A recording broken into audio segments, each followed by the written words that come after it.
আওয়ামী লীগকে চিরতরে নিষিদ্ধ জুলাইয়ের সনদ ঘোষণা করা ও অভ্যুত্থানে আহত ব্যক্তিদের সুচিকিৎসার দাবিতে জুলাই গণ অভ্যুত্থানে আহত ব্যক্তিরা রাজধানীর ঢাকা শাহবাগে অবস্থান করছেন। টানা 3 দিনের আন্দোলনের পর এনসিপি এবং অন্যান্য দলের নেতাকর্মীরা শাহবাগ ছাড়লেও একই মঞ্চে তারা অবস্থান নেয়। এতে শাহবাগ দিয়ে যান চলাচল বন্ধ থাকায় ভোগান্তিতে পড়েছে নগরবাসী। আরও জানাচ্ছেন সুমন তানভীর।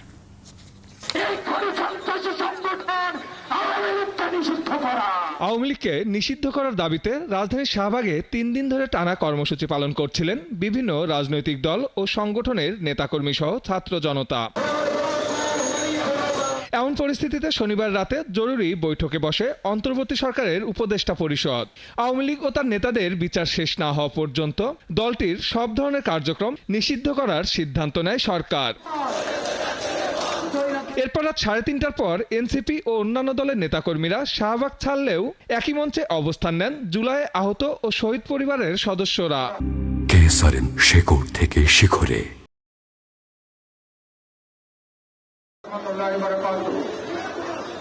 শাহবাগ অবরুদ্ধ করে পরের দিন রোববার সকাল থেকেই রাজপথ দখলে রাখেন তারা।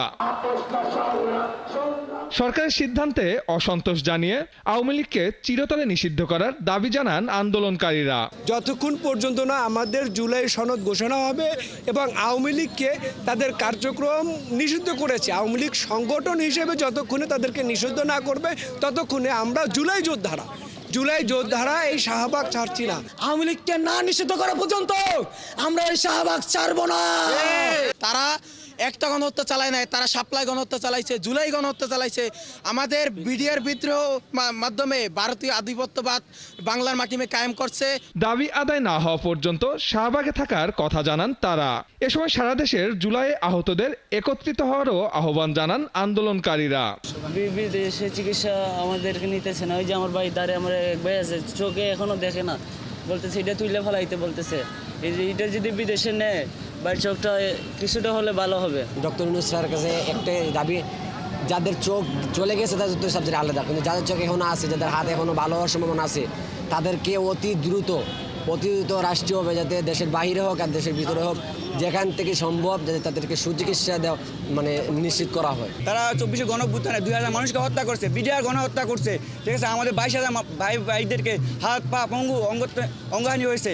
এদেরকে যারা এই ধরনের নির্মম জুলুম করছে তাদের এখন দৃশ্যমান কোনো বিচার আমরা দেখতে পাই নাই। আমার ক্যাম্পাসে তারা কোনো নিরাপত্তা নাই, আমার প্রশ্ন আমি হলে করতে পারতেছি না। গেল 3 দিনের আন্দোলনে শাহবাগ অবরুদ্ধ থাকায় ভোগান্তি পোহাচ্ছেন নগরবাসী। তাই জনদুর্ভোগ এড়িয়ে দাবি আদায়ের কর্মসূচি পালনের অনুরোধ জানিয়েছে রাজধানীবাসী।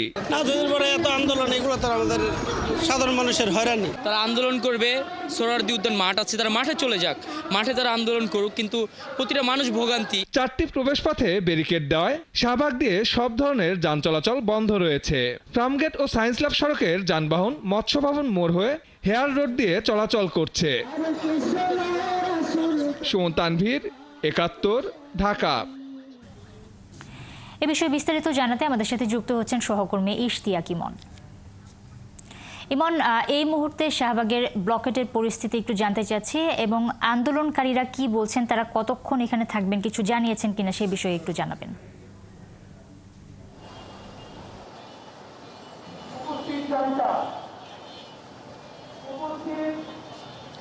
ধন্যবাদ। আসলে যে পরিস্থিতি গত 2 দিন ধরে চলছিল একই পরিস্থিতি রয়েছে, শুধু এনসিপি সহ অন্যান্য যে রাজনৈতিক দলগুলো ছিল সেই দলগুলোর যারা নেতাকর্মী ছিলেন তারা নেই, কিন্তু জুলাইয়ে যারা আহত হয়েছেন সেই মঞ্চের অর্থাৎ সেই ব্যানারে যারা আহত অবস্থায় আছেন তারা আছেন এবং শাহবাগ মোড় এখনও ব্লকের অবস্থাতেই রয়েছে এবং পুরো যে চারদিকের যে রাস্তাটি রয়েছে পুরো রাস্তাটি আসলে বন্ধ রয়েছে। জুলাই যারা আহত রয়েছেন তারা এখনও আছেন, তারা মূলত 3টি দাবিতে এখানে অবস্থান করছেন। আওয়ামী লীগকে একেবারেই নিষিদ্ধ করতে হবে, অর্থাৎ তাদের শুধুমাত্র কার্যক্রম নিষিদ্ধ হয়েছে তাতে তারা সন্তুষ্ট নন।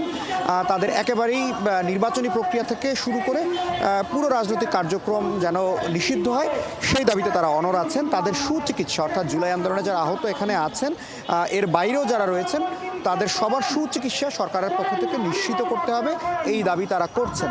একই সাথে তারা জুলাই ঘোষণাপত্রের দাবি করছেন। জুলাই ঘোষণাপত্র যদি সরকার দ্রুত ঘোষণাপত্র পাঠ না করেন, অর্থাৎ সরকারের পক্ষ থেকে জুলাই ঘোষণাপত্র না আসে, তাহলে তারা মাঠে অবস্থান করবেন।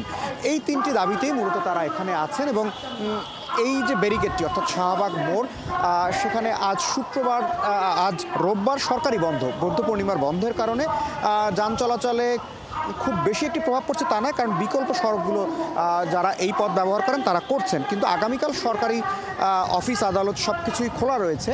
এরকম একটি গুরুত্বপূর্ণ পথ যদি বা মোড় যদি খোলা থাকে তাহলে আসলে ভোগান্তিটি চরমে চলে যাবে, সেই শঙ্কা যেরকম রয়েছে। একই সাথে তারা যে জুলাই যারা আহত রয়েছেন তারা যে অবস্থানে রয়েছেন তারাও একটি অনড় অবস্থানে রয়েছেন। সরকারের পক্ষ থেকে কোনো সিদ্ধান্ত না আসলে তারা এখান থেকে সরবেন না, সেটি যতদিন পর্যন্ত সিদ্ধান্ত না হবে ততদিন পর্যন্তই তারা এখানে থাকবেন এমনটি তারা বলছেন। কিন্তু জুলাই ঘোষণাপত্র, এখানে আওয়ামী লীগের কার্যক্রম নিষিদ্ধ হওয়া বা দল হিসেবে নিষিদ্ধ হওয়ার পরেও অন্যতম যে বিষয়টি সেটি জুলাই ঘোষণাপত্র। এখন জুলাই ঘোষণাপত্রের বিষয়ে আমরা এর আগে অর্থাৎ এনসিপি দল হিসেবে গঠন হওয়ার আগেও আমরা যখন দেখেছি যে যারা জুলাই আন্দোলনে ছিলেন তারা কিন্তু নানান চেষ্টা চালিয়েছেন, শহীদ মিনার প্রোগ্রাম হয়েছে এবং জুলাই ঘোষণাপত্র নিয়ে এক ধরনের রাজনৈতিক মতানৈক্য রয়েছে এবং সব রাজনৈতিক দল আসলে জুলাই আন্দোলনের সাথে একমত নয়। সে কারণে এই বিভাজনটি তৈরি হয়েছে এবং জুলাই ঘোষণাপত্রের একটি দীর্ঘ পরিক্রমা চলে গেছে এবং এটি আসলে যে খুব বেশি সময় দ্রুত সময় হবে কিনা এরকম একটি সিদ্ধান্ত ছিল, যে কারণে জুলাই ঘোষণাপত্র হবে কিনা সে নিয়ে একটি এক ধরনের সংশয় রয়েছে। কিন্তু যারা জুলাই আহত তারা বলছেন যে এটি আসলে খুব দ্রুত সময়ের মধ্যে বাস্তবায়ন করতে হবে। এছাড়া আওয়ামী লীগকে একেবারে নিষিদ্ধকরণের যে প্রক্রিয়া সেখানে নির্বাচন কমিশনের বিষয় রয়েছে, কারণ সরকারের পক্ষ থেকে প্রজ্ঞাপন যদি হয়ে যায় তারপরে আসলে নির্বাচন কমিশন নিবন্ধনের বিষয়ে সিদ্ধান্তে আসবে। ইমন, অনেক ধন্যবাদ আপনাকে।